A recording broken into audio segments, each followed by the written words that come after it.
রাসূলুল্লাহ নূর, এটা আহলুস সুন্নাত ওয়াল জামাতের আকীদা, আমাদের আকীদা। আল্লাহর হাবিব কি বলুন, জোরে বলুন কি? তবে এই ক্ষেত্রে আকীদাকে স্বচ্ছ করতে হবে।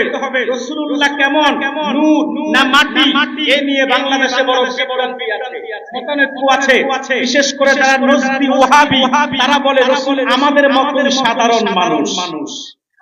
তিনি আমাদের মতই সাধারণ রক্ত মাংসের সাধারণ মানুষ, তিনি আমাদের বড় ভাইয়ের মতো।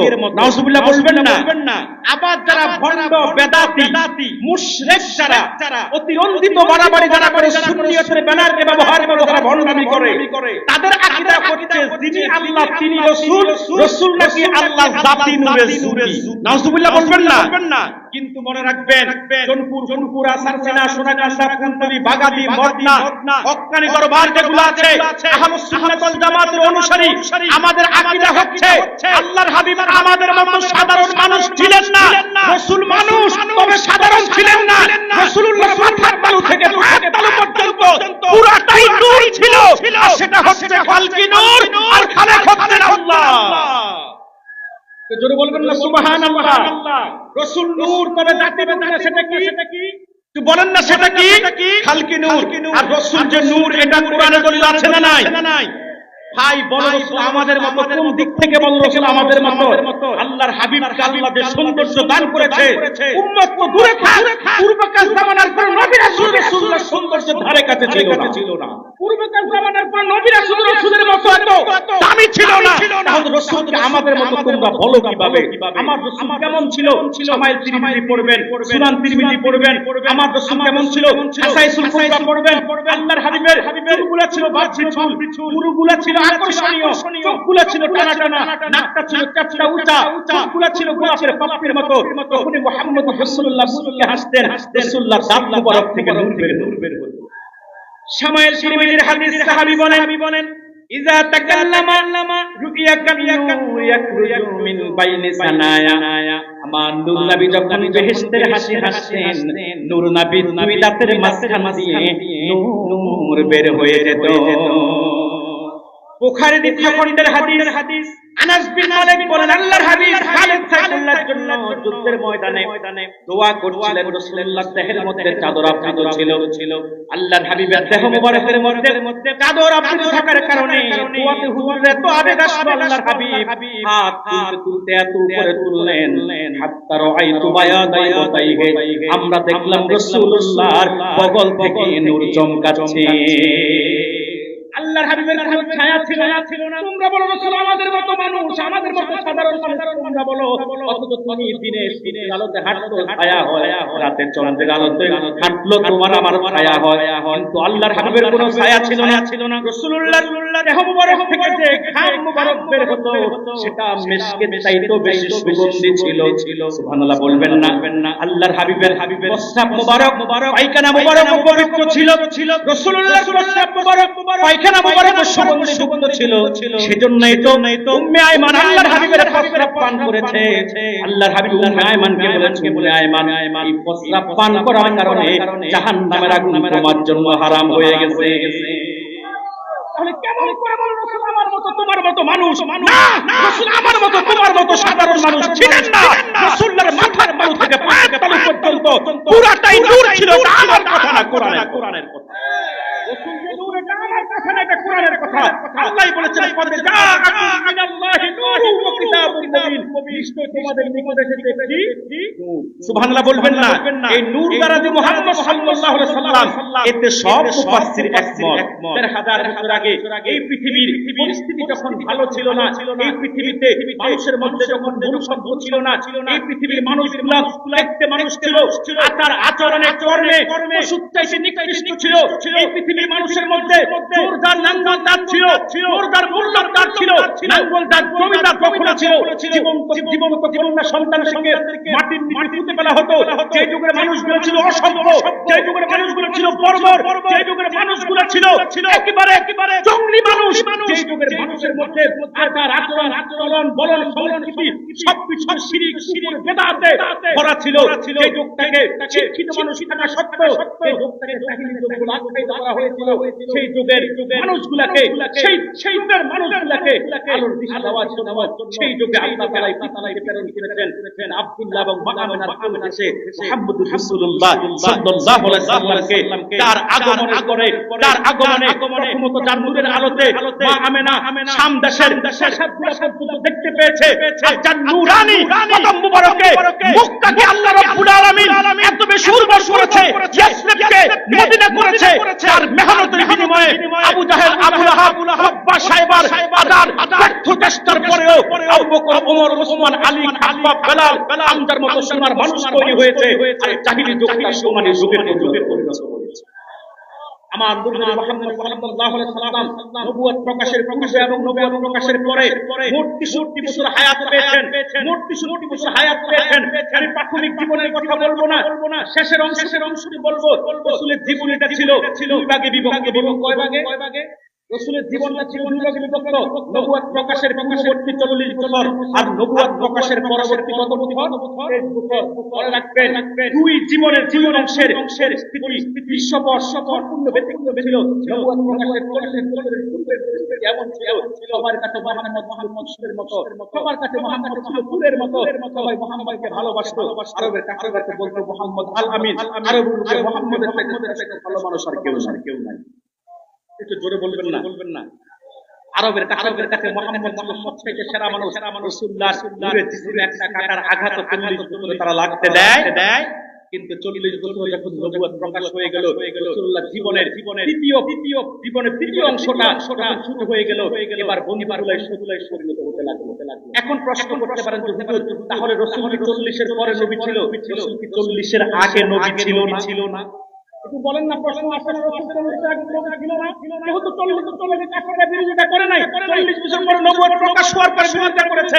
এখন প্রশ্ন করতে পারেন রাসূল 40 বছর আগে নবী ছিল না কারণ আপনাদের প্রশ্ন করা অস্বাভাবিক না আজকে বাংলাদেশে ভাইরাস নাই একদল বেয়াদব বের হয়েছে বেয়াদব দাবি তো করে আহলে হাদিস আমি বলি এরা আহলে হাদিস এরা আহলে কবি আর এরা চরম পর্যায়ের উগ্র এবং বেয়াদব বলবেন হুজুর আপনি এত রাগ বলেন কেন বেয়াদব বললেন কেন ভাই যেমন গাল তেমন জুতা যেমন গাল আপনি যে ভাষায় কথা বলবেন আমি সেই ভাষায় জবাব দিতে বাধ্য আপনি যে ভাষায় অ্যাকশনে যাবেন আমিও সেই ভাষায় রিঅ্যাকশনে যেতে বাধ্য বলবেন বেয়াদব কেন বললেন এই কারণে বললাম খন্ড বেয়াদবিল্লাহ বলে রাসূলুল্লাহকে 40 বছর আগে নবী ছিলেন না শুধু এতটুকু বলেই এরা হয় না এদের আকীদা এত বেশি নিকৃষ্ট এরা বলবে 40 বছর আগে রাসূল গুমরা ছিল নাউজুবিল্লাহ বলবেন না বাগাদিবাসী এরা দাবি করে আহলে হাদিস কয়টা বলছে আমার বুঝতে আসে না সহিহ সনদে বর্ণিত হাদিস সাহাবী আল্লাহকে প্রশ্ন করেছে হুজুর মাতা না বিদ্যা আপনি কখন থেকে আল্লাহর রাসূল বলতে 40 বছর থেকে আল্লাহর হাবিব জবাব দিয়েছে কুনতু নাবিয়্যান ওয়া আদামু বাইনার রূহি ওয়াল জাসাদ আল্লাহর হাবিব জবাব দিয়েছে আদমের দেহ এক জায়গায় রূহ আরেক জায়গায় তখনও আমি আল্লাহর দরবারে নবী ছিলাম অন্য riwayate এসেছে ওয়া আদামু বাইনাল মা'i ওয়াত তিন আদম যখন মাটি এবং পানির মধ্যে ঘোরাঘুরি করছে তখন আমি মুহাম্মদ আল্লাহর দরবারে নবী ছিলাম শুধু তাই না সহিহ বর্ণনা আদম সৃষ্টি 14000 বছর আগে আল্লাহ তার হাবিবের নূর মুবারক সৃষ্টি করেছেন যখন থেকে রাসূলুল্লাহর নূর মুবারক আল্লাহ সৃষ্টি করেছেন তখন থেকেই তাকবীরান আল্লাহর হাবিব আখিরি নবী সর্বশ্রেষ্ঠ নবী কিন্তু প্রকাশ করেছে আল্লাহ 40 বছর বয়সে এখন বিষয়টা আমি একটু উদাহরণ দিলে আরো সহজে বুঝবেন এই যে আপনাদের এখানে লাইট জ্বলতেছে না চলে না চলতেছে আচ্ছা ভাই লাইট জ্বলতেছে এক জায়গায় লাইট আসলে নাই একটা বোর্ডের মধ্যে সুইচ আছে তো আপনি যদি সুইচ অফ করে দেন লাইটটা জ্বলবে না বন্ধ হবে এখন লাইট বন্ধ বোর্ডে কি কারেন্ট নাই বোর্ডে কারেন্ট আছে কিনা লাইট বন্ধ বোর্ডে কারেন্ট আছে আরে ভাই লাইট সুইচ দিলেই লাইটটা জ্বলে উঠবে কিন্তু লাইটটা বন্ধ আছে এই যে তার মানে এই না বোর্ডের মধ্যে কারেন্ট নাই কারেন্ট আছে সুইচ দেওয়া বাকি আছে লাইটটা জ্বলতে না মুহাম্মদ রাসূলুল্লাহ যখন এই পৃথিবীতে আগমন করেছে নবী হিসেবে এসেছে কিন্তু আল্লাহ প্রকাশ করেন নাই সুইচ দিয়েছে প্রকাশ করেছে 40 বছর বয়সে এখন বলবেন আপনারা বুঝেন তারা কেন বুঝে না প্রশ্ন আছে না? আমার কথা আপনারা বুঝেন, তারা কেন বুঝে না? কোরআন তো একটাই নাকি বেশ কম আছে? আমাদের একটা আহলে হাদিস আরেকটা নাকি? আমাদের একটা অন্যদের আরেকটা নাকি? কোরআন একটা, বুখারী শরীফ, মুসলিম, তিরমিজিও, সিয়াসিত্তা, সকল কিতাব ওরা যেটা পড়ে আমরাও এখন আমরা পাই, তারা কেন পায় না? আমরা রাসূলের আজমত, মুহাব্বত, শান, মান, তাজিমুন নবী আমরা খুঁজে পাই, তারা কেন পায় না? কারণ আমাদের অন্তরের মধ্যে আছে নবীর প্রেম, আর চোখে আছে রাসূলুল্লাহর ভালোবাসার চশমা। আর তাদের অন্তরের মধ্যে আছে নেফাকিতে ভরা, আর চোখের মধ্যে আছে আব্দুল হক দস্তি, নাসিরউদ্দিন আলবানির বিদায়নিয়ত চশমা। এজন্য তারা রাসূলের মুহাব্বত, আর প্রেম ভালোবাসা খুঁজে পায় না। ঠিক কি না বলে?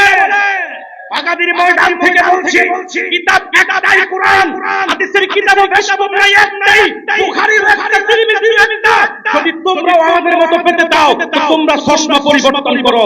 আমি বলবো তোমরা শাহ ওয়ালিউল্লাহ মুহাদ্দিস দেহলভীর চশমা লাগাও, তোমরা আব্দুল হক মুহাদ্দিস দেহলভীর চশমা লাগাও, তোমরা হাফেজ জালালউদ্দিন সুয়ুতীর চশমা লাগাও, কারামত আলী জরদরির চশমা লাগাও, ফুরফুরার মুজাদ্দিদে জামান আবু বকর সিদ্দিকীর চশমা লাগাও, ফারসিনান নেসারউদ্দিন রাহমাতুল্লাহ আলাইহি চশমা লাগাও, সোনাকান্দার আব্দুর রহমান হানাফি চশমা লাগাও, বুলবুল সাহেব সাহেবের চশমা লাগাও, বাগাতির পীর সালামতুল্লাহ সাহেবের চশমা লাগাও, মুক্তার সাহেবের চশমা লাগাও, সন্তোষপুরের মরহুম মুহাম্মদ বিন মুস্তাফির চশমা লাগাও, মিলাদ, কিয়াম, রাসূলের নূর, নামাজের পরে মুনাজাত, পীর মুরিদি, তরিকত, তাসাউফ, আমরা যা করি আমাদের আকীদা এবং আমল তোমরাও সব খুঁজে পাবা। আপনারা কি আমার সাথে একমত? আপনারা কি আমার সাথে একমত? কারা কারা হাত তুলে আল্লাহকে দেখান।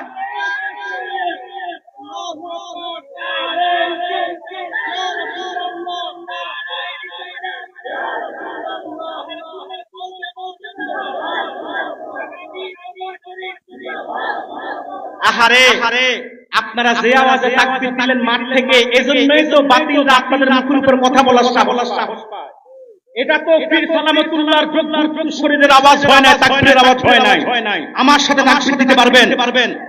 আজকে বাগাজির ময়দান থেকে এমন একটা তাকবীর দিবেন যারা মনে করছো বিগত এক বছরে মনে হয় আমরা ভয় পেয়ে গেছি, যারা মনে করছো আমরা মনে হয় শান্ত হয়ে গেছি, আমরা মনে হয় দুর্বল। না, মনে রাখো রাসূলুল্লাহ একজন আসে, আল্লাহর ওলিদের পথের একজন পথিক, বেঈমান হাজারো অনুসারীরও সাথে মোকাবিলা করতে পারে। পারবেন? আমার সাথে পারবেন? আমার সাথে তাকবীর দিবেন গোটা বাগাদির ময়দান থেকে, গোটা এলাকার মধ্যে আপনাদের ঈমানি পাওয়ারের প্রকাশ করাতে হবে। নারায়ে তাকবীর। হয় নাই নারায়ে তাকবীর। মনে রাখবেন তাকবীরটা এত জোরে দিবেন, আপনারা কেন দুর্বলতা প্রকাশ করেন? সেই তো শুয়ে আছে পীর সালামতুল্লাহ রাহমাতুল্লাহ আলাইহি, আপনারা দেখছেন না, কিন্তু তার মাজার শরীফ থেকে ফয়েজ জারি হচ্ছে, তার মাজার শরীফ থেকে আপনাদের কাছে রূহানি দোয়া আসছে। সেটা তো প্রকাশ পাবে আপনাদের জবান দিয়ে, ঈমানি জজ্বা দিয়ে, আপনাদের অবস্থা হালত সেটা প্রকাশ পাবে সর্বোচ্চ কণ্ঠে।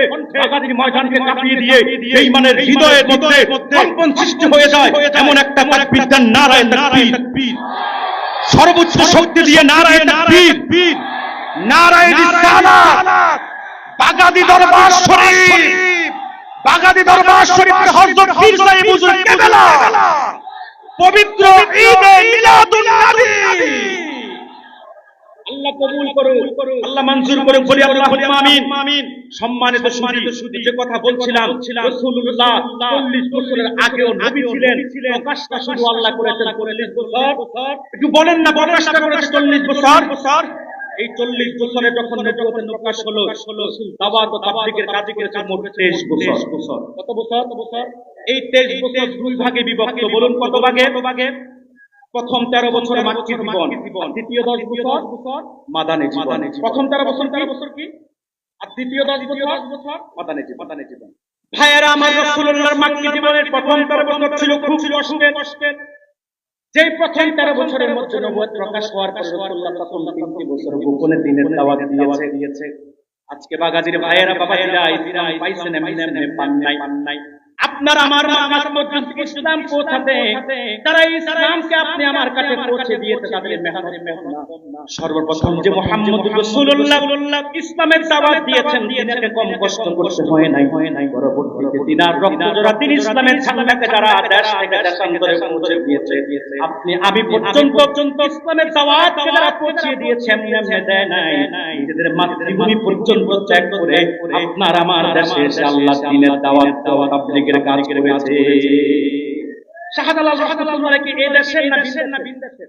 ইয়ামেন থেকে ইয়ামেন থেকে এসেছে, হিন্দুস্তান হয়ে সিলেটে এসেছে। সে অনেক ইতিহাস। আপনাদের বাগাদের পীর সাহেবরা, আমি যতটুকু শুনেছি, তিনারাও এই দেশের না, তিনারাও ভিন দেশ থেকে আপনাদের এখানে এসেছে। আল্লাহ বৃহৎ খিদমত দিবে। এই যে আজকে এখানে বাগাদি ফাজিল মাদ্রাসা আছে, তার মানে ইলমে শরীয়তের একটা ফাউন্ডেশন। আমাদেরকে যে বলো, আমাদেরকে যে গালি দাও বেটা, তোমাদের মাথা থেকে তালু পর্যন্ত ইসলামের কি আছে? কথা বলেন, তোমাদের মাথার তলা থেকে পায়ের তলা পর্যন্ত ইসলামের ন্যূনতম বেশ কিছু খুঁজে পাওয়া যায় না। কিন্তু আমাদেরকে আল্লাহর ওলিরা শরীয়ত এবং মারিফতের রঙে রঙিন করে এমন ভাবে সাজিয়েছে, টুপি থেকে শুরু করে আপনার নুকটা ছোটটা পর্যন্ত আল্লাহর ওলিদের অনুসারীরা ছাড়ে না। এমনি ইসলাম আসে নাই, তারাই ইসলামের দাওয়াত আমার আপনার কাছে নিয়ে এসেছে। অনেক ত্যাগ তাদের স্বীকার করতে হয়েছে। বলছিলাম আল্লাহর কথা, আল্লাহর হাবিব সাল্লাল্লাহু আলাইহি সাল্লাম যখন নবুয়ত প্রকাশ হলো, দাওয়াতের কাজ শুরু করলেন, আল্লাহর কোরআনের দাওয়াত দিতে লাগলেন, ইসলামের দাওয়াত দিতে লাগলেন। রাসূলুল্লাহ প্রথম 3 বছর গোপনে দ্বীনের দাওয়াত দিয়েছে। কিভাবে? কথা বলেন না, কিভাবে? গোপনে। আমার নবী প্রথম 3 বছর গোপনে দ্বীনের দাওয়াত দিয়েছে। আমার বাগানের ভাইয়েরা বাবাজিরা এই 3 বছর রাসূলের বিরোধিতা কাফেররা গোপনে করেছে। মিছিল মিটিং করে সংবাদ সম্মেলন করে আল্লাহর হাবিবের বিরুদ্ধে আলোচনা করেন নাই। প্রথম 3 বছর রাসূলুল্লাহ গোপনে দ্বীনের দাওয়াত দিয়েছে, কাফেররা বিরোধিতা গোপনে করেছে। এবার যখন হযরত ওমর ইসলাম গ্রহণ করলো পাহাড়ের পাদদেশে, হযরত ওমর আল্লাহর হাবিবকে প্রশ্ন করে, ইয়া রাসূলুল্লাহ, ইয়া হাবিবাল্লাহ, আপনি যে দ্বীনের দাওয়াত দেন এটা কি সত্য দিন না মিথ্যা দিন? আল্লাহর হাবিব বলল, আমি যে দ্বীনের দাওয়াত দিই সন্দেহে এটা সত্য দিন। এবার ওমর বলল, ইয়া রাসূলুল্লাহ, ইয়া হাবিবাল্লাহ, আপনি যে আল্লাহর নবী, আপনি কি সত্য নবী না মিথ্যা নবী? আল্লাহ রাসূল বললেন, ওমর আমি নবী। ওমর বলল, ইয়া রাসূলুল্লাহ, ইয়া হাবিবাল্লাহ, আপনি যদি সত্য নবী হয়ে থাকেন আজকে দ্বীনের দাওয়াত আপনি দেন, আর যদি সত্য দিন হয়ে থাকে, ইয়া রাসূলুল্লাহ, ইয়া হাবিবাল্লাহ, আজ থেকে ইসলামের দাওয়াত আর গোপনে নয়, আজ থেকে ইসলামের দাওয়াত দিতে হবে প্রকাশ্যে। বলেন সুবহানাল্লাহ। শুরু হয়ে গেল প্রকাশ্যে দ্বীনের দাওয়াত। আমি মাক্কি জীবনটার মাদানী জীবনটা সংক্ষেপে বুঝাচ্ছি। শুরু হয়ে গেল রাসূলুল্লাহর মাক্কি জীবনের, এবার পরম্পরায় চলছে কার্যক্রম। এবার রাসূলুল্লাহ প্রকাশ্যে দ্বীনের দাওয়াত দিতে লাগলো। এবার কাফেরদের বিরোধিতা প্রকাশ্যে শুরু হয়ে গেল। আল্লাহর হাবিবকে তারা পাগল বলে গালি দিতে লাগলো, আল্লাহর হাবিবকে তারা নাদুকর বলে তিরস্কার করতে লাগলো, আল্লাহর হাবিবের বিরুদ্ধে তার আল্লাহর হাবিবের বিরুদ্ধে সমালোচনা করতে লাগলো। এই সমস্ত সাহাবায়ে ইসলাম গ্রহণ করেছে, তাদের বিরুদ্ধে কাফেররা জানাতে অ্যাকশনে যাচ্ছে। আপনারা জানেন ইসলামের প্রাথমিক যুগে সাহাবীদের সংখ্যা খুব বেশি ছিল না। সর্বপ্রথম তারা একেবারে সাহাবীরা ইসলাম গ্রহণ করেছে, তাদের মধ্যে থেকে বৃদ্ধদের মধ্যে ছিল আবু বকর, নারীদের মধ্যে ছিল খাদিজাতুল কুবরা, আর যুবকদের মধ্যে ছিল হযরত আলী, শ্রমজীবী মানুষের মধ্যে থেকে ছিল হযরত জায়েদ। সমস্ত মানুষগুলো সাহাবীগুলো ইসলাম গ্রহণ করেছে। নবুয়তের ৪ম বছর এই পর্যন্ত সময়ের মধ্যে সাহাবীর সংখ্যা ছিল মাত্র 140 জন। কিন্তু কাফেরদের নির্যাতন নিপীড়নের কারণে নির্মম ব্যবহার কারণে তারা বাজারে যেতে পারে না, রাস্তায় উঠতে পারে না, ঘরে থাকার মতো পরিস্থিতিও নাই। আল্লাহর হাবিব বিষয়টা জানতে পারলো। আল্লাহর হাবিব সাহাবীরা বাচ্চা নাজ্জাশী, আবিসিনিয়ার বাচ্চা নাজ্জাশী, সে খুব ভালো মানুষ, তোমরা সেখানে গিয়ে চলে যাও। তোমরা যদিও আরবের থাকার মতো পরিবেশ তোমাদের নাই, তোমরা সেখানে গিয়ে চলে যাও। আমার বিশ্বাস বাচ্চা নাজ্জাশী তোমাদের সাথে খারাপ ব্যবহার করবে না।